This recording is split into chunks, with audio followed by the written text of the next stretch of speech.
তুমি এখনো বেনামাজি, এখনো সকালবেলা তুমি ঘুমাও, এখনো তুমি আল্লাহকে ভুলে আছো, এখনো তোমার কাছে তওবার কথা তোমার চিন্তাতে আসে নাই।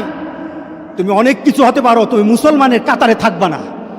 তুমি অনেক কিছু হতে পারো, তুমি ইসলামের কাতারে থাকবা না। যারা নামাজ পড়ো না, তুমি টের পাও না, মসজিদের দরজা তোমার জন্য বন্ধ হয়ে যাবে।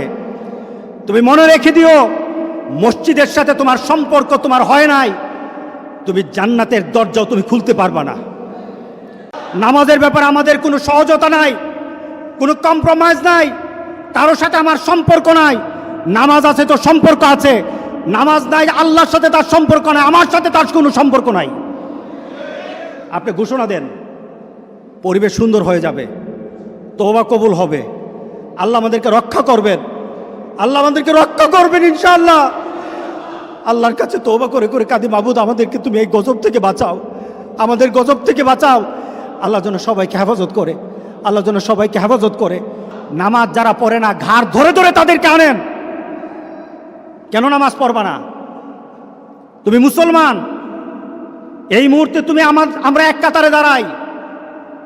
এটা যদি আপনার সন্তান হয়, ধরেন নামাজ পড়তে আসো।